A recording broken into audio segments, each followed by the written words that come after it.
बिस्मिल्लाहिर्रहमानिर्रहीम, अस्सलाम वालेकुम। मैं हूं आपका होस्ट चौधरी इरफान ज़हीर और आपको स्पोर्ट्स क्लब में वेलकम कहता हूं।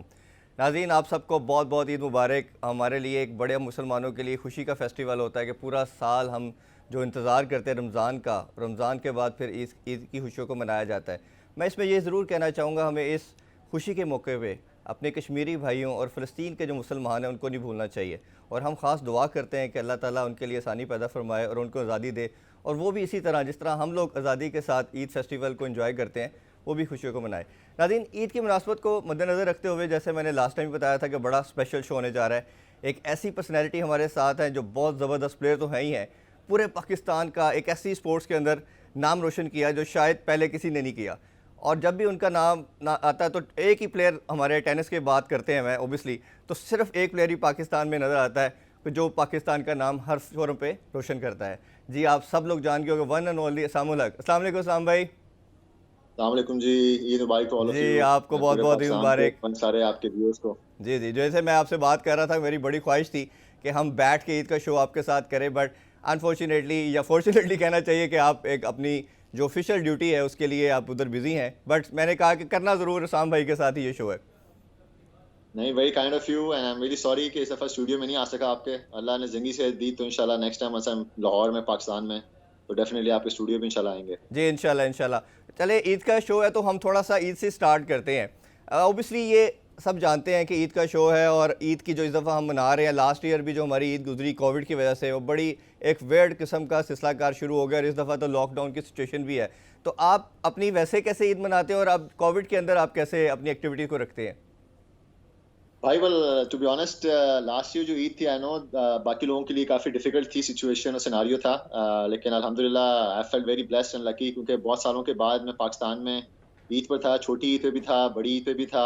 पूरा रमज़ान मैंने पाकिस्तान में गुजारा। मैं पिछले 20-22 साल से ऑन द टूर हूँ ऑल द टाइम, और I used to miss lot of Eid festivals, tennis की वजह से, अपनी ड्यूटी की वजह से। तो लास्ट ईयर तो I had a great time. I newly got married also last year, बिल्कुल रमजान रमजान से एक हफ्ता पहले I got married as well. तो मेरी पहली ईद थी अपनी वाइफ के साथ भी, उसकी फैमिली के साथ भी। So I had a great time. I am obviously missing that this year. इस साल I am in Germany right now, जहाँ पे टू बी ऑनेस्ट लॉकडाउन लगा हुआ है, ईद का पता भी नहीं लग रहा कि ईद यहाँ पे है। सही। एंड ऑब्वियसली रमजान भी नहीं, रोजे भी नहीं रख सका मैं ज़्यादा, बिकॉज ऑफ द खेलने की वजह से। और मस्जिदें यहाँ पे वैसी नहीं है, हमें अलाउड भी नहीं है जाना कहीं।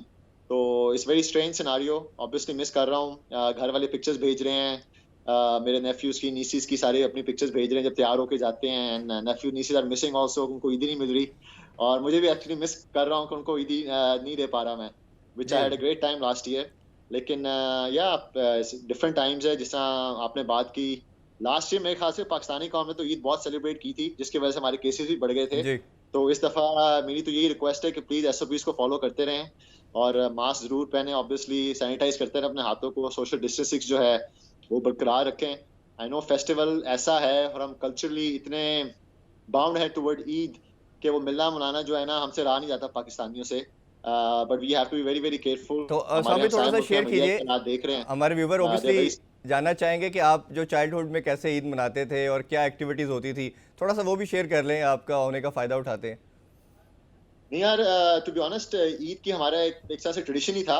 बचपन से लेके जब तक मैंने ईद मनाई है पाकिस्तान में, अपने घर वालों के साथ, सुबह उठ के अब्बू के साथ, अपने भाई के साथ, अपने चचा के साथ मस्जिद जाना, नमाज पढ़नी सबसे पहले।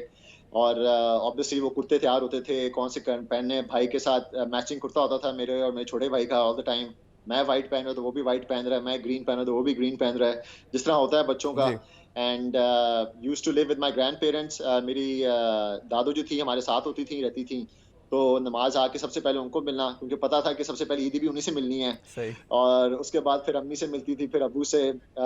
Then used to go to my नानकों के घर, नाना के घर, और नानी अम्मा से मिलना सबसे इम्पोर्टेंट चीज़ थी। उसके बाद बिकॉज़ हमारी मेरी दादी हमारे साथ रहती थी, तो मेरे सारे फुप्पोज़ जो हैं, फुप्पो और सारे कज़न जो थे मेरे, they used to come to our place सुबह-सुबह। तो वो पता होता था कि क्योंकि दादों को मिलने सबने आना ही है, तो we just used to be ready all the time कि हाँ जी, और ईदी मिलनी है हमें। सेवियाँ खाने का या सेवइयाँ कह लें आप, उसका खाने का बार बार जो है ना वो होता था कि सिलसिला जारी रहता था कि हाँ जी अब ये मेहमान आ रहे हैं, ये मेहमान आ रहे हैं। जी। एंड इवनिंग्स के अंदर used to go to my किसी मामू या मामी ने खाना रखा होता था रात को। एंड तो वही ट्रेडिशन हमेशा से रहा है जब से हम उठ रहे हैं, बड़े हुए हैं। लास्ट ईयर भी जब मैं पाकिस्तान में था तो was the pretty much the same kind of a thing, even though we were trying to maintain the social distances as much as possible.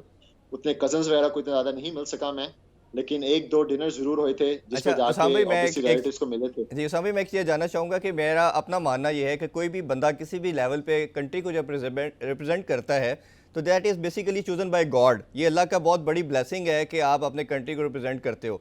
एक तो इस हवाले से बताइए ये कितना बड़ा ऑनर है, और दूसरा ये बताइए कि क्या शुरू से ही आपका पैशन था कि आप अपने कंट्री को रिप्रेजेंट करेंगे, या ग्रेजुअली लेटर ऑन आपको लगा, डेवलप हुआ कि जी मैं इस लेवल पे वो खेल सकता हूँ टेनिस में, इतना बड़ा प्लेयर हूँ? क्योंकि जैसे माशाल्लाह मैंने आपको देखा कि आप एशियन नंबर 1 भी थे। अपने जो अंडर जो बात करनी चाहिए टेनिस की, जो बड़े लेवल से नीचे वाला टियर होता है, उसमें आपने नंबर 7 पे एंड किया। तो वो थोड़ा सा बताइए अपना इनिशियल डेज के हवाले से भी। यार बचपन से एक बात तो मेरे अंदर थी, फॉर सम रीजन और whatsoever I have always been very very patriotic. बचपन से I been I love my country, I love my people, और हमेशा से वो पेट्रियटिज्म वाली चीज जो है वो हमेशा मेरे अंदर ही है फॉर सम रीजन और the other. I wanted to be a fighter pilot when I अच्छा। वाज अ यंग किड, और मेरे हमेशा एक ख्वाब थे मेरे कि मैं पाकिस्तान के लिए जंगों में लड़ूंगा, I be flying fighter pilot as a pilot. और जो है ना सारे जो हमारे शोधा रह चुके हैं, जिनको सारे जो कहते हैं निशाने हैदर मिल चुका हुआ है, राशिद मिनहाज, उनकी वीडियोस देखना, उनके ड्रामास देखना, वो सारी चीज़ें बहुत ज़्यादा बाउंड थी। टेनिस में तो मैंने कभी भी नहीं सोचा था अपने मुल्क का नाम रोशन कर रहा हूँगा। I had very big shoes to fill. मेरे नाना Khawaja Iftikhar Ahmed all India number 1 थे बिफोर पार्टीशन। अच्छा मेरी माशाल्लाह। वालदा नेशनल चैंपियन रह चुकी हैं पाकिस्तान की। प्राइड ऑफ परफॉर्मेंस अवार्ड मिला हुआ है नौशीन एहतिशाम को, मेरी वालदा को, मेरे नाना को भी। तो वो हमेशा बहुत ज़्यादा प्रेशर था। अम्मी ने मुझे टेनिस शुरू करवाई एट द एज ऑफ 13, और बस वो यही था कि उस वक्त तो छोटे ख्वाब थे कि I have to make my नाना proud of me, I have to make my mother proud of me and my family proud of me. उसके बाद when I became world number 7, Asian number 1, वहाँ पे मुझे एहसास हुआ may be tennis has given me that platform जिस पे मैं अपने मुल्क को can make my country proud of me as well. और फिर बस that has been always been my driving force, that has always been my motivation to be the door अच्छा ओपनर, उसामा भाई, टू बी एक चीज़ वन ऑफ अ ये। Kind बंदा जो होता है ना। हाँ। आई हैव ऑलवेज बीन बचपन से आप कह सकते हैं डिफरेंट रहा हूँ बाकी बच्चों से। I would say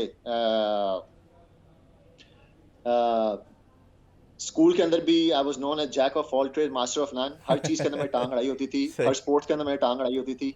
I feel very lucky, मैंने क्रेसेंट मॉडल से अपना मेट्रिकुलेशन एग्जाम किया है, 10 साल मैंने क्रेसेंट में पढ़ा हूँ। एंड क्रेसेंट मॉडल में स्पोर्ट्स को बहुत तरजीह दी जाती है, फोकस किया जाता है स्पोर्ट्स के ऊपर। तो I used to play cricket, hockey, swimming, badminton, table tennis, athletics, वो सारे मौके मुझे मिले। And I just ended up being a good athlete, और जिसकी वजह से मेरे ख्याल से अम्मी को भी एहसास हुआ कि लेट्स सी कि अगर मेरे अंदर टेनिस के जीन्स भी हैं, hmm. And ended up having them. और अल्लाह का बहुत बहुत करम है कि I been able to represent my country and get laurels for my family also. और and that is why I am standing sitting right in front of you as well. माशाल्लाह। अच्छा मैं इसी वाले से बात करना चाहूँगा, as you mention your family belongs to tennis, और आपकी मदर का भी आपने नाम लिया, that is the biggest driving force as well. आपका एक वर्ल्ड रिकॉर्ड्स कहना चाहिए या गिनीज बुक का वर्ल्ड रिकॉर्ड में भी आपका और आपकी वालदा का नाम है कि both were representing the country at the same time, कुछ सेम वीक था probably, if I am not wrong, वो थोड़ा सा शेयर कीजिएगा मोमेंट। भैया वो सारा क्रेडिट तो मैं अपनी अम्मी को दूंगा। टू बी ऑनेस्ट, रिकॉर्ड जो उन्होंने बनाया है मेरे साथ, ठीक है, I happen to be playing, I was 18 at that time, लेकिन अल्हम्दुलिल्लाह से अम्मी was Fed Cup captain and we were representing Pakistan at the same time in the same week on the same dates. History में हुआ हुआ है कि बेटा खेला हो तो उससे पहले उसकी माँ ने भी खेला हो या उसके बाप ने भी खेला हो, but both of them playing at the same time representing their country कभी भी नहीं हुआ। और मेरे ख्याल से आने वाले वक्तों में इतना होगा भी नहीं मेरे ख्याल से। सही। तो all the credit goes to my mom, और ये Guinness book of world of record भी है जिसका I feel very proud of कि मेरी अम्मी के साथ I am associated with her. And I really hope इसमें obviously it's a proud moment for Pakistan as well, and सारा क्रेडिट तो मैं अपनी अम्मी को दूंगा इस रिकॉर्ड के लिए डेफिनेटली। अच्छा मैं थोड़ा सा बात करना चाहूँगा पाकिस्तानी टेनिस के हवाले से भी, क्योंकि Pakistani nation is belongs to cricket as well. वो आपको पता है कि बच्चा पैदा होता है क्रिकेट खेलना शुरू करता है, जैसे आपने भी मेंशन किया कि आप सब तरह की गेम खेलते थे, क्रिकेट ज़्यादा खेलते थे। फिर उस जिस टाइम आपने स्टार्ट की उस टाइम दूसरी स्पोर्ट जो थी वो हॉकी थी। टेनिस के अंदर हमने कभी देखा नहीं ऐसा कोई बड़ा नाम नहीं आया, बट आपने स्टार्ट की, आपने माशाल्लाह अच्छा नाम पैदा किया। अब ये बताइए क्या रीज़न आपको लगती है, क्या ये एक्सपेंसिव स्पोर्ट्स है या इसकी क्या रीज़न है कि टेंडेंसी नहीं है या गवर्नमेंट लेवल पे कोई इस पे इंटरेस्ट नहीं लिया जाता पाकिस्तान के अंदर? Finally, to be honest, I think it's with every sport now in Pakistan. Unfortunately, the government सिर्फ एक sports पे focus कर रही है, that happens to be cricket. Ji. And I have nothing against cricket. Being a Pakistani, I love cricket. I love watching cricket. मैं पाकिस्तान के सारे matches follow कर रहा होता हूँ online भी, जहाँ कहीं भी मैं हूँ. लेकिन I think इसमें government की बहुत लापरवाही है. पिछली governments की, ये तो new government है, इनको 2-2 साल हुए हैं सिर्फ आए हुए. And they have been going through a lot of other important things and factors. लेकिन आई थिंक हमारी sports one thing that really affected all the sports, जो हमारे ऊपर बैन लग गया हुआ था इंटरनेशनल स्पोर्ट्स का फॉर ऑलमोस्ट 10 years. कोई भी स्पोर्ट्स पाकिस्तान में नहीं हो रही थी, जिसकी वजह से कोई इंटरनेशनल मैचेस भी नहीं हो रहे थे, नॉट जस्ट टेनिस के, कोई भी नहीं. Cricket was I guess was very lucky कि हम अपनी होम सीरीज भी दुबई या शारजा में खेल सकते थे, जिसकी वजह से क्रिकेट एटलीस्ट अलाइव रही. एंड आई थिंक गवर्नमेंट को तवज्जो देनी चाहिए बाकी स्पोर्ट्स के ऊपर भी, बाकी स्पोर्ट्समैन के ऊपर भी, स्पोर्ट्स वुमेन के ऊपर भी, जो डे इन डे आउट मेहनत कर रहे हैं, मुल्क का नाम रोशन करने की कोशिश कर रहे हैं. एक्सपेंसिव स्पोर्ट जो है वो एक तरह से लेबल हो गई भी है मेरे ख्याल से हमारे मुल्क के अंदर ये गेम, क्योंकि पब्लिक कोर्स कोई नहीं है. देर ऑल प्राइवेट जो है ना क्लब्स हैं, और आपको उनकी जो है ना सैलरी पेमेंट करनी होती है, मेंबरशिप लेनी पड़ती है, जिसकी वजह से स्पोर्ट्स बहुत एक्सपेंसिव हो गई भी है. मुझे पूरा यकीन है अगर पाकिस्तान गवर्नमेंट पब्लिक कोर्स लोगों के लिए बनाती है एंड जहाँ पे लोगों को एक्सेस हो टेनिस खेलने की भी, just like they have proper access to cricket या फुटबॉल के ग्राउंड्स के लिए, आई थिंक टेनिस से भी बहुत ज़्यादा टैलेंट निकल सकता है. एंड कॉर्पोरेट सेक्टर को इन्वॉल्व करने की ज़रूरत है. एक चीज़ से मैं मीडिया के साथ, obviously media is always been very kind to me, हमेशा they try to project me and my results वगैरह, लेकिन एक चीज़ मैं definitely I think media can play very important role. जो हमारे 2-3-4 स्पोर्ट्स चैनल्स हैं, आई जस्ट सी कंटिन्यूसली जब भी पाकिस्तान में होता हूँ, they only show 5 cricket matches. Pakistan hockey champion रह चुका है, ओलंपिक चैंपियन रह चुका हुआ है, वर्ल्ड चैंपियन रह चुका हुआ है, स्क्वॉश के हम वर्ल्ड चैंपियन रह चुके हैं, almost we ruled squash for 20 years. जी। मैंने कभी जहांगीर खान के पुराने मैचेस नहीं देखे स्पोर्ट्स चैनल्स के ऊपर, जो हाईएस्ट सबसे ज्यादा मैच जीत चुके हैं all over the world. Olympic gold medal या वर्ल्ड चैंपियनशिप नहीं देखी. जी। मैं अभी 3 हफ्ते 4 हफ्ते पाकिस्तान में था, and one of the sports channel जो पाकिस्तानी है, उसके ऊपर अफगानिस्तान और बांग्लादेश का क्रिकेट मैच दिखा रहे थे कोई. अच्छा, जो 4-5 साल पहले हुआ है, जिसकी सेंस ही नहीं बनती. तो उसकी जगह इतने हमारे इंटरनेशनल ग्रेड्स रह चुके हुए हैं in so many other sports also. Pakistan ने इतने लॉरेल्स दिए हुए, अगर आप लोगों को वो दिखाएंगे तो बच्चों में फिर इंटरेस्ट पैदा होगा बाकी स्पोर्ट्स के लिए भी. मैं अपनी तारीफ नहीं कर रहा, लेकिन I have beaten Roger Federer, I have beaten Andy Murray, I have beaten Novak जोकोविच. अल्हम्दुलिल्लाह से मैं 6 ग्रैंड स्लैम के सेमीफाइनल खेल चुका हुआ हूँ, 2 ग्रैंड स्लैम्स के फाइनल खेल चुका हुआ हूँ. मैंने कभी बैठ के नहीं देखा कि पाकिस्तान स्पोर्ट्स चैनल्स के ऊपर मेरी कोई मैचेस की हाईलाइट दिखाई जा रही है कि on this day Aisamul Qureshi made finals of US Open, या on this day Aisamul Qureshi ended up beating Roger Federer. जी, ये हाईलाइट्स हैं. ये मैं इधर से आपको थोड़ा रोकना चाहूंगा कि ये आपने खुद ही शुरू कर दिया, मैंने ये सेपरेट क्वेश्चन करना था, लेकिन इधर से स्टार्ट करते हैं. आपके सबसे बड़ा मेरा ख्याल है जो पीक आपको मिली या हाइप मिली, वो जो रॉजर फेडरर को आपने बीट किया यूएस ओपन चैंपियनशिप के अंदर, उसका थोड़ा सा बताइए. और आपने शायद जब आप सेकंड ईयर में, अब जब मेरा ख्याल है बिलो 18 थे, तब भी आपने 10 साल पहले बीट किया था, तो वो दोनों एक्सपीरियंस जरा शेयर करें, वो कैसा था आपके लिए मोमेंट? For मेरे लिए तो जी as an athlete, as Pakistani, I think is the biggest win of my career. Roger Federer, जो लोग टेनिस को नहीं भी जानते वो जानते हैं कि I think he is a sports icon, best player ever to play the sport. And the fact that I ended up playing with him, and the fact that उसके on top of that I ended up beating him, I think अल्हम्दुलिल्लाह से अल्लाह का बहुत blessing है. And I played him in 97 also in juniors में, और जब 2009 के अंदर मैं उससे खेला बासिल के अंदर, I ended up beating him. उसके साथ मैंने हाथ मिलाया and I told him it was an honor to be on the same court as you. और उसने कहा bro, but we did play 9 years ago and 10 years ago as well in juniors as well. तो उससे मैं उससे कहा yeah, I do remember that, but I didn't expect you to remember it. And उसने कहा it's very easy to remember you, you're the only Pakistani on the tour. So तो उसका बहुत बड़ा पन था. And obviously it's the highlight of my career. Roger को हराना 2009 में, 2010 के अंदर I made final of US Open. और जो मैं हमेशा चाहता था अपने मुल्क में to be recognized as a tennis player, ji to be identified as a tennis player in a cricket loving nation, in a hockey loving nation. बचपन से देखा है कि जब क्रिकेट का नाम आता है तो इमरान खान, जहीर अब्बास, जावेद मियांदाद, वसीम अकरम, वकार यूनुस के नाम एसोसिएट होते हैं. हम्म स्क्वाश के साथ जहांगीर खान, जामशेद खान का है. हॉकी जी की बात करते हैं तो स्ट्रेट अवे हम हसन सरदार, समीउल्लाह, शहबाज अहमद सीनियर वगैरह के नाम आते हैं. जी तो उसमें आई ऑलवेज वांटेड कि अगर टेनिस का नाम आए तो आई वुड लव कि people can associate my name with them with tennis straight away. जी और ऐसा ही है अल्हम्दुलिल्लाह 2010 में जब यूएस ओपन के बाद मैं वापस पाकिस्तान आया, हम्म उसमें मुझे रियलाइजेशन हुई कि जिस तरह मुझे लोगों ने मेरा इस्तकबाल किया एयरपोर्ट के ऊपर, पूरे पाकिस्तान ने जिस तरह मुझे प्यार दिया, I actually felt like a winner even though I lost a very close finals. लेकिन वो टाइम था मेरे ख्याल से मेरी लाइफ में जिससे मैंने जो है ना एक बहुत लंबा सांस लिया कि I have been able to achieve that. कि नहीं लोग मुझे अब माशाल्लाह जानते हैं जब टेनिस का नाम आता है कि अल्हम्दुलिल्लाह कि जी एहसान ul Haq is a tennis player. Hmm So has been obviously these two moments have been very important in my life career wise. जी जी अब बात करना चाहूँगा आपके थोड़ा सा कैरियर के लिहाज से आपकी परफॉर्मेंसेस जब देखते हैं तो डबल के अंदर मेंस डबल के अंदर आपकी बहुत आउटस्टैंडिंग रही. आपका खास तौर पे जो विक्ट्रीज जो थी वो इंडियन प्लेयर के साथ रोहन बोपान्ना के साथ बहुत आउटस्टैंडिंग थी. फिर आपके कुछ पार्टनर चेंज भी होते रहे. एक इनिशियली मुझे याद पड़ता है कि जब जूनियर लेवल के ऊपर आपकी एक इसराइली प्लेयर भी था, उसके साथ भी आपने कुछ क्वालिफाई किया था वो मिडलन के लिए प्रॉब्ली शायद. तो लेटर ऑन वो शायद कंट्रोवर्सी बन गई, आपको फिर स्टेप बैक करना पड़ा. वो दोनों का बताइए ज़रा, वो कितना इंडियन और इसराइली प्लेयर के साथ खेलना वो कैसा लगता है, और स्पोर्ट्स को क्या सेकंड इसी के साथ रिलेटेड क्वेश्चन है कि क्या इनको सेपरेट रखना चाहिए या पहले इन्हीं चीज़ों को देख के चलना चाहिए. यार मैं पहले खेला था 2002 के अंदर आमिर हदाद के साथ. जी he was from Israel and मेरे ख्याल से बीइंग अ स्पोर्ट्समैन जो एक सबसे इंपॉर्टेंट लेसन मैंने सीखा है लाइफ में भी और sport as a sportsman also, to respect all religions, ठीक to not differentiate between a human being because of his culture, his beliefs, या which country he belongs from. ये ब्यूटी है स्पोर्ट्स की. And I feel I really believe कि अगर पूरी दुनिया के अंदर हर बंदा स्पोर्ट्स के साथ एसोसिएटेड हो किसी तरह से भी, स्पोर्ट्स खेलना जरूरी नहीं है, but if they are associated with any kind of sports, जी I think this world would be a better place. And Aamir के साथ भी मैंने सिर्फ इस रीजन की वजह से खेला था. I never even thought, had a second thought कि ही इज फ्रॉम इजराइल. और द रीजन वो चीज कंट्रोवर्सी बन गई क्योंकि पाकिस्तान में मुझे बैन लगा दिया गया था हमारे स्पोर्ट्स बोर्ड की तरफ से, मेरी टेनिस फेडरेशन की तरफ से. बट आई रिमेन्ड adamant कि नहीं जी, I'll continue playing with him because he's helping me getting laurels for my country. And I don't believe in discrimination because of cultures and religions. और यही चीज फिर रोहन के साथ भी हुई थी 2010 के अंदर, जिसको पूरी दुनिया ने ऑब्वियसली बहुत पजराई दी. मुझे आर्थर एश ह्यूमैनिटेरियन अवार्ड मिला ATP से, जो हाईएस्ट लेवल अवार्ड है उनका.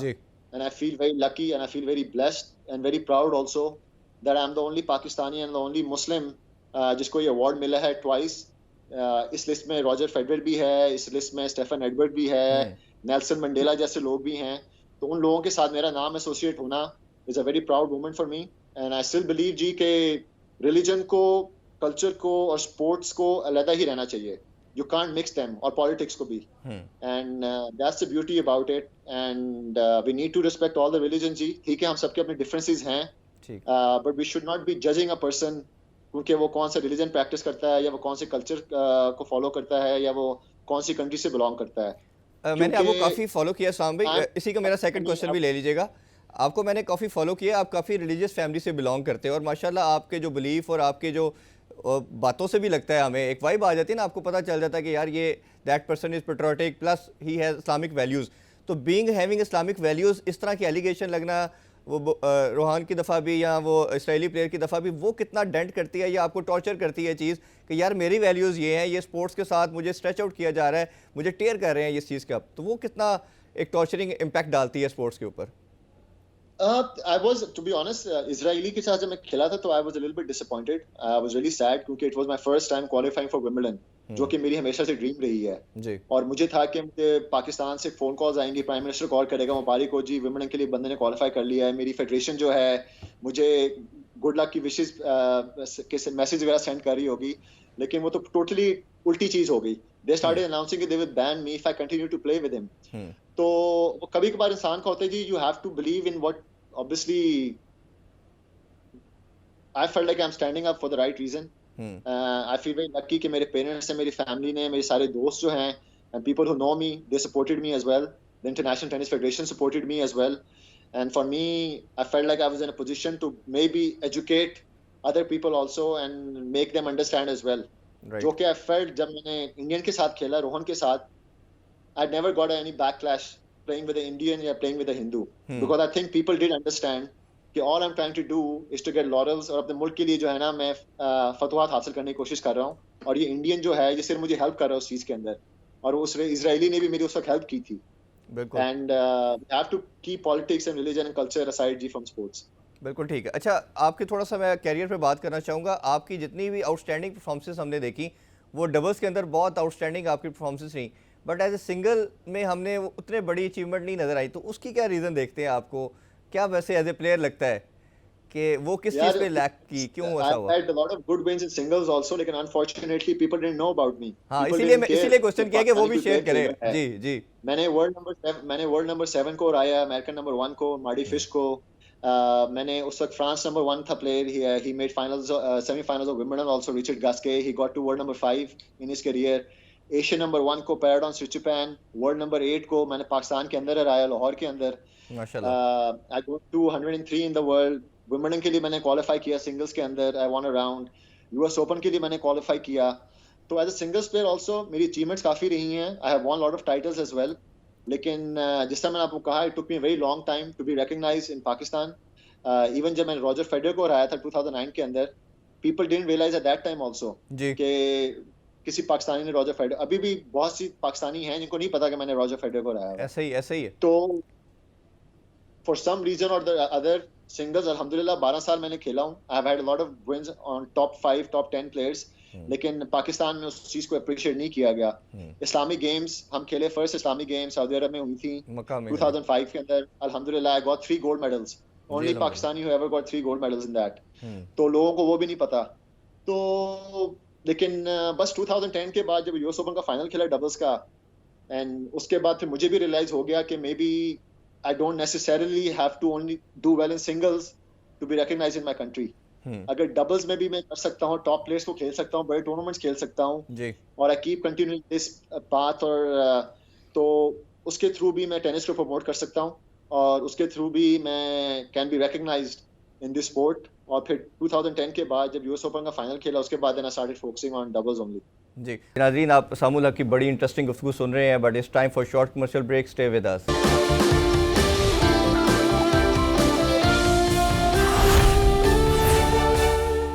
Welcome back in sports club. Samul Haq से कुछ मज़ीद बातें करते हैं. अच्छा, पाकिस्तानी टेनिस की थोड़ी सी मज़ीद बात करना चाहूँगा. पाकिस्तानी जब भी टेनिस का नाम आता है तो हमारे माइंड में सिर्फ आपका नाम आता है, उसके अलावा एज सच नहीं आता. बट जैसे हम स्पोर्ट्स रिलेटेड कुछ जर्नलिस्ट हैं वो समझते हैं कि दूसरा नाम अकील खान का आता है. तो आप कैसे देखते हैं उसके साथ अपना पेयर? और दूसरा ये बताइए कि क्या जो फेडरेशन है, क्या वो प्रॉपरली इसको टेक ओवर कर रही है, हर चीज़ को टेकअप कर रही है, और वो किस तरह प्लेयर्स की डेवलपमेंट के लिए काम कर रही है पाकिस्तान में? नहीं जी, जहाँ पे मेरा नाम आता है वहाँ पे कील का भी आना जरूरी है. I think he is been the longest national champion in our history. मेरे ख्याल से 22 साल से तो नेशनल चैंपियन है, नंबर 1 है, which is highly commendable, and all the credit goes to his hard work and dedication. और अभी तक वो खेल रहा है, मुल्क के लिए भी खेल रहा है, मेहनत भी कर रहा है. एंड मेरे ख्याल से सारी जो फेडरेशंस हैं और जो पास में भी रही, जो अभी भी हैं, they can do still a lot more to promote this game, to get more corporate sector involved in it. लेकिन जहाँ उनके अच्छे काम है मैं उनको उसकी भी पज़राई दूंगा. They do get the credit. Pakistan में टेनिस को, इंटरनेशनल टेनिस को दोबारा रिवाइव करना, I think Pakistan tennis federation का उसमें बहुत बड़ा हाथ है. And they been doing a great job. अभी हमारे डेविस कप मैचेस पाकिस्तान में पिछले 3-4 साल से हो रहे हैं, and I think it's all the efforts from the federation. हमारे ग्रास कोर्ट्स पहले इस्लामाबाद में नहीं थे, it only used to be play courts. लेकिन मेरी वजह से और कील की वजह से, बिकॉज हमारा ग्रास कोर्ट रिकॉर्ड बहुत अच्छा है, पाकिस्तान टेनिस फेडरेशन ने स्पेशली ग्रास कोर्ट जो हैं वहाँ पे जो है ना अरेंज किए हैं इस्लामाबाद के अंदर भी, which has never happened in the history of Pakistan tennis. International ITF junior level के टूर्नामेंट्स हो रहे हैं, इंटरनेशनल फ्यूचर्स भी हुए हैं पाकिस्तान में, जिसमें आई थिंक हमारे लड़के और लड़कियों को बहुत फायदा होता है और होता रहेगा. तो there is good work getting done as well, but still there is a long way ahead, and I think they can still do a lot more, especially corporate sector को और involve करना चाहिए.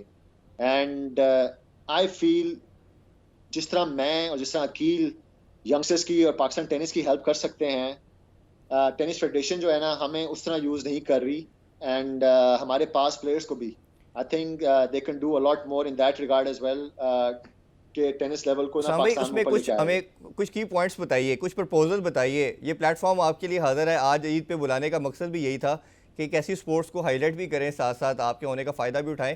कि क्या आपको लगता है कि इसमें, जैसे आपने कुछ बात की कि कॉर्पोरेट स्ट्रक्चर को लाना चाहिए, ब्रांड्स को लाना चाहिए, मनी को इन्वॉल्व करना चाहिए, कुछ इस तरह के प्रपोजल, कुछ आपको लगता है 4-5 पॉइंट्स ऐसे जो आपको लगता है कि जो जिस्ट होने चाहिए फेडरेशन के पास, इसको रख के इसको एक बड़ा लार्जर लेवल पे लेके जाए और बड़ी स्पोर्ट्स बनाए इसको? Obviously, ji, basically you have to cash in on my achievements. You have to cash in on Akil's achievements. The federation needs to emphasize on showing national matches at least. जो भी हमारे बड़े national tournaments हो रहे हैं उनको TV के ऊपर दिखाने चाहिए। अब इतने ज़्यादा चैनल्स आ चुके हुए हैं, आई think they should persuade on this even more. जब स्पॉन्सर्स देखना शुरू करेंगे प्लेयर्स को that they getting TV time, तो टेनिस के अंदर भी स्पॉन्सर्स आना शुरू हो जाएंगे। अभी तक मेरे वालिद साहब जो हैं वो जर्नलिस्ट को भेज रहे होते हैं मेरे रिजल्ट्स। जी। फेडरेशन ने कभी भी जिंदगी में नहीं भेजा। ऐसे आई ही। Think it should be federation job. They should reach out to all the जो है ना मीडिया जो है, whether is print media, electronic media, federation की जॉब होनी चाहिए।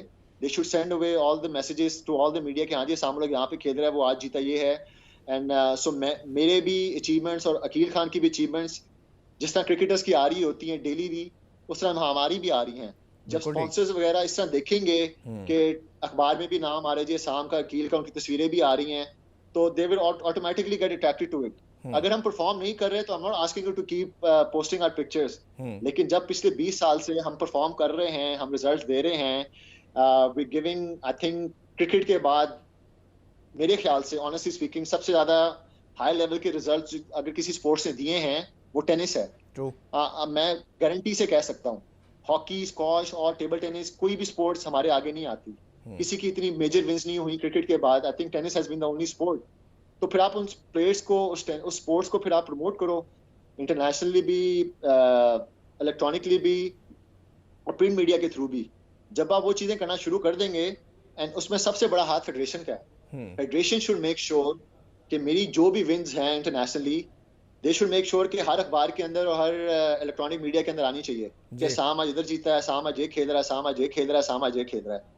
जब वो आप हाइप बनाते जाएंगे बनाते जाएंगे बनाते जाएंगे, तो स्पॉन्सर्स ऑटोमेटिकली आपके पास आना शुरू हो जाएंगे आपके स्पोर्ट्स के अंदर भी। जी बिल्कुल, मेरा मानना है शाम भाई कि जैसे क्रिकेट हो गया, फुटबॉल हो गया, और तीसरा स्पोर्ट अगर आप देखा जाए जिसमें प्लेयर का बड़ा स्टार होना या स्टारडम की बात करें तो वो टेनिस है। जैसे हमने रॉजर फेडरर की बात की कि ऑल ओवर द वर्ल्ड खेली जाती है, तो आप जी, तो इस तरह हमें प्लेयर डेवलप करने चाहिए ताकि पाकिस्तान का और भी लोग नाम रोशन करें। अच्छा, मैं थोड़ा सा कोचिंग के हवाले से जानना चाहूँगा। कई डिफरेंट स्पोर्ट्स के अंदर कहा जाता है कि कोच का ऐसा सच रोल नहीं होता, बट मैं देख रहा था कि आपके साथ ज़्यादा 3 कोचेज़ इन्वॉल्व रहे, रॉबर्ट रहे, जलील रहे और आबिद अली रहे। तो आपको क्या लगता है कि क्या, पहला तो ये बताइए कि वाकई कोच का इतना बड़ा इम्पैक्ट होता है प्लेयर डेवलपमेंट के अंदर, और दूसरा आपको किसके साथ ज़्यादा कोचिंग में मज़ा आया? नहीं, कोच का बहुत बड़ा आम है जी, specially it's individual sport. It's very very important to have a coach with you all the time. मेरे ख्याल से समवन, जब आप खेल रहे होते हो, आप कोर्ट के अंदर होते हो, you don't see yourself, you can only feel yourself, but you need to have eyes बाहर से भी, person who can see your strength and weaknesses, आप क्या गलतियां कर रहे हो, आप क्या गलतियां नहीं कर रहे, and it's very very important. और मेरी सबसे ज्यादा जो कोचिंग एक्सपीरियंस रहा है मेरा रॉबर्ट डेविस के साथ रहा है। He is like a family to me, और सबसे ज्यादा टाइम मैंने उसके साथ गुजारा है। जलील has helped me when I was in States for the last 2-3 years. उसके साथ मैं डेविस कप खेल चुका हुआ हूँ। He knows me as a player also. हमने काफी डेविस कप मैचेस और डेविस कप टाइज इकट्ठे खेली हुई हैं। तो now that he is based in America, so it was easy for me कि उसको मैं कहूँ कि मेरे साथ कुछ वीक्स हेल्प कर ले मेरी, and it's been very very good. जब भी उसके साथ मैंने काम किया, I really enjoyed his work. He knows me inside out. And Abid जो है उसने भी मेरे साथ 2-3 डेविस कप टाइज खेली हुई हैं। Even though he's a youngster, he wanted to get more experience on the tour. And that's why I asked him, okay, I can help you out with that to see the tour कि क्या feel होती है, maybe it can help him in the future. Ji. And maybe he comes to back to Pakistan also, और वहाँ पे आगे coaching करे, सारी जो चीज़ें सीखी हैं वो हमारे जो यंगस्टर्स हैं उनको आगे जो है ना गाइड करे। तो ओवरऑल एक्सपीरियंस मेरे ख्याल से सबसे ज़्यादा जो रहा है, मेरे ख्याल से सबसे अच्छा मेरी लाइफ के अंदर, वो I have to give credit to Robert Davis, क्योंकि सबसे ज़्यादा टाइम मैंने उसके साथ गुजारा। अच्छा, तो शाम भाई कोई इतना माशाल्लाह ज़बरदस्त कैरियर है आपका, कोई चीज़ ऐसी, कोई अचीवमेंट लगती हो, या कोई रिग्रेट रहता हो, आपको लगता हो कि शायद मैं ये कर जाता तो मैं बहुत आउटस्टैंडिंग हो जाता, अमर हो जाता, ऐसा कोई रिग्रेट है पूरे कैरियर में? भाई रिग्रेट तो देखें, हार जीत तो हम तो ये एज ए मुस्लिम बिलीव करते हैं अल्लाह के हाथ में होती है। जी obviously losing to finals of a grand slam US Open के मिक्स डबल्स का भी, डबल्स का भी, जो हम इतने क्लोज थे, वी जी were only few points away winning the beating the Bryan brothers. तो रिग्रेट नहीं कहूंगा, डिसअपॉइंटमेंट है ऑब्वियसली कि मैं अभी तक ग्रैंड स्लैम नहीं जीता। जिस तरह मैंने आपको बताया, मैं 6 सेमीफाइनल्स खेल चुका हूँ, 2 फाइनल्स खेल चुका हूँ। हम्म तो I feel like I have the ability to do that. और अभी भी जिस रीजन की वजह से मैं अभी तक टेनिस खेल रहा हूँ, the thing that motivates me, inspires me, वो यही है कि to win a grand slam for myself, for my family, for my country, to be the first Pakistani. ठीक है, मैं हूँ अल्हम्दुलिल्लाह से to be the first Pakistani to make grand slam finals, but I would like to be the first Pakistani also जो पाकिस्तान के लिए grand slam पहला जीतता है। जी। तो that's my only reason and मेरी मोटिवेशन कि मैं अभी तक टेनिस खेल रहा हूँ। अच्छा माशाल्लाह, यू आर 40-41 अप्रोक्सीमेटली, तो अभी कितना आपको लगता है अपनी फिटनेस को देखते हुए कि how long you can play more, वो अप्रोक्सीमेटली कितना देखते हैं, 2-4 साल कितना देखते हैं? Age is just a number. I think जी इंसान को has to be young at heart, and that's what I try to be. I don't really see age as. Age अपने आप को जी समझता हूँ I am stronger than ever, I am more experienced as well, जी and I still have few good years in me. इस साल अभी महीना पहले I need beating world number 6 team, world number 3 team, both of them were past world number 1 teams. So I have the ability, I have the skills, I still have the game, and जब तक इंशाल्लाह हिम्मत है, जब तक मेरे अंदर वो मोटिवेशन है, वो फायर है कि I can get up in the morning and go to the gym and stay disciplined, उस तक मैं खेलता रहूंगा इंशाल्लाह, और कोशिश करता रहूंगा कि ज़्यादा से ज़्यादा लॉरेल्स मुझके लिए लूँ। लेकिन जब या जिस दिन वर्किंग हार्ड और गोइंग इनटू द जिम और टेनिस मेरे लिए थोड़ा सा टायरिंग हो गई, and I am forced to go to the tennis court, या I am forced to go to the gym, that would be the day probably I will put my rackets down. लेकिन मेरा नहीं ख्याल अभी in a year or so वो चीज़ होने वाली नहीं, है, अभी आपको क्योंकि करना I भी still नहीं feel चाहिए, very अभी motivated, आपको आपने I still बहुत feel कुछ, very energetic. जी साहब भाई, अभी करना भी नहीं चाहिए, आपने अभी बहुत अचीवमेंट लेनी है। अच्छा थोड़ा सा मैं ये भी जानना चाहूँगा कि जैसे पाकिस्तान ने माशाल्लाह बहुत बड़े लेजेंड पैदा किए, जहांगीर खान की मैं हमेशा पहले बात करता हूँ कि वर्ल्ड नंबर 1 वो कितने साल तक रहे और कंसेक्टिव 574 गेम जीती। आप खुद प्लेयर हैं कि इतने कंटिन्यूसली मैचेस जीतना, it's not easy task for any sports, ठीक है ना, वो एक बहुत बड़ी अचीवमेंट है। इमरान खान ने हमें वर्ल्ड कप जिताया, शहबाज सीनियर, ठीक है, हसन सरदार, मतलब काफ़ी बड़े नाम है। तो पाकिस्तानी किसी भी स्पोर्ट्स के हवाले से मैं जानना चाहूँगा आपका बेस्ट एवर प्लेयर या फेवरेट प्लेयर कौन सा रहा? Hands down, G, my favorite player of all time, not just Pakistan, my favorite player of all time in the history of sports worldwide, Jahangir Khan, hands down. जी और 555 matches थे उनके, continuous streak थी उनकी, and Jahangir भाई को मैं मिला भी 2-3 दफा। He is an unbelievable human being, such a down to earth person. आप उनके साथ बैठे हो, आपको लगता ही नहीं है ये बंदा वर्ल्ड चैंपियन रह चुका हुआ है 10 साल, एंड अनडिस्प्यूटेड किंग। और मैंने हमेशा मोटिवेशन भी यही रही है जी, जिस तरह आप जिन चैंपियंस की आपने बात की, हमारे पास जहांगीर खान अगर पाकिस्तानी होकर जीत सकते हैं, इमरान खान और पाकिस्तान वर्ल्ड कप जीत सकता है, पाकिस्तान हॉकी वर्ल्ड कप और ओलंपिक गोल्ड मेडल जीत सकता है, why can't I can't beat the top players in the world also. That True. was the reason also I ended up beating Roger Federer, Novak Djokovic, Andy Murray, and all these people as well. और यही मैं अपने पाकिस्तानियों को कहता हूँ, if all of us are capable of doing these things, Pakistanis are capable of doing anything. True It's all about believing in yourself. अल्लाह के अंदर भरोसा रखें और अपने आप से ऑनेस्ट रहें, और अपने हार्ड वर्क से और अपने जो भी प्रोफेशन आप कर रहे हैं उस प्रोफेशन के साथ आप ऑनेस्ट रहें, and that's the most important thing. अल्लाह अजर देता है जी, मेहनत का भी, अगर आप ऑनेस्टली कर रहे हैं, की वर्किंग ऑन द प्रोसेस, तो प्रोडक्ट इंशाल्लाह अल्लाह आपको देता ही है, and that's what you have to keep on doing. And once again to answer your question, Jahangir Khan ultimate most favourite sports personality, hands down. बिल्कुल ज़बरदस्त, हम सब का भी शायद यही कहना होगा। अच्छा लास्ट नोट पे आपसे कोई ईद के हवाले से यंगस्टर के लिए मैसेज, या कोई भी नेशन से बात करना चाहें आज के हमारे इस प्लेटफॉर्म से, आप कुछ बोलना चाहें ईद के मौके पे, टेनिस के हवाले से, whatever you would like to say, please आप ज़रूर शेयर करें। भाई सबसे पहले तो मैं यही कहूंगा, ऑब्वियसली सबको ईद मुबारक विश करता हूँ मेरी तरफ से, ईद उल फितर। अल्लाह करे आप सबके रोजे जो हैं अल्लाह आपकी कबूल करे, आप सबको ज़्यादा से ज़्यादा खुशियाँ अता फरमाए। आमीन। जिससे आपने प्रोग्राम के शुरू में बात की थी, डू रिमेंबर हमारे मुसलमान बहन भाई जो यमन में हैं, जो पैलेस्टीन में हैं, जो कश्मीर के अंदर हैं, वो तमाम लोग जो कोविड की वजह से इफेक्ट हुए हैं, इवन हमारे हमसाया मुल्क इंडिया के अंदर भी और पूरी दुनिया में जो हो रहे हैं, अल्लाह सबको सेहतियाबी अता फरमाए जी। इस कोविड की सिचुएशन से जल्द पूरी दुनिया निकले। आई रियली होप कि हमारे जो मुसलमान बहन भाई हैं यमन वाले, फ़लस्तीन के भी, कश्मीरियों को ज़्यादा से ज़्यादा जल्दी आज़ादी मिले, उनको अपनी दुआ में ज़रूर याद रखें जी। And I would just say respect the green passport जी। जी I think that's the most important thing. इंसान अपने बारे में तो सोचता ही है, बट अपने कदम लेने से पहले जो भी आप उठा रहे हैं, जस्ट मेक श्योर कि अपने मुल्क के बारे में भी सोचें। जो मर्जी प्रोफेशन आप कर रहे हैं, वेदर आप स्पोर्ट्स के अंदर हैं, वेदर आप मेडिसिन में इंजीनियर हैं, do think about your country first as well and be honest with yourself. अल्लाह के अंदर भरोसा रखें and as a Pakistani, as a nation, we are capable of doing anything in this world. और मेरी तरफ से बस यही है जी, आप सबको बहुत बहुत ईद मुबारक हो। खुश रहें, आबाद रहें, सदा रहें, स्टे ब्लेस्ड, स्टे हैप्पी और just be peaceful. Peace is the only way to move forward जी जी, एंड बहुत दैट वुड बी शुक्रिया माय उसाम भाई मैसेज। आपके प्रीशियस टाइम का। माशाल्लाह बड़ा मज़ा आया आपसे बात करके, और आई फील रियली ऑनर कि आपने मुझे टाइम दिया ईद के दिन। होपफुली आप जब पाकिस्तान आएंगे, विक्ट्री के साथ आएंगे, तो हम एक सेट पे भी ज़रूर शो करेंगे आपके साथ। जी थैंक यू सो मच उसाम भाई आपके प्रीशियस टाइम का। नाज़रीन, आपने सामुल हक की गुफ्तगू सुनी। होपफुली आपको आज का शो बहुत पसंद आया होगा। इंशाल्लाह आपसे मुलाकात होगी नेक्स्ट वीक। टेक केयर, अल्लाह हाफिज़।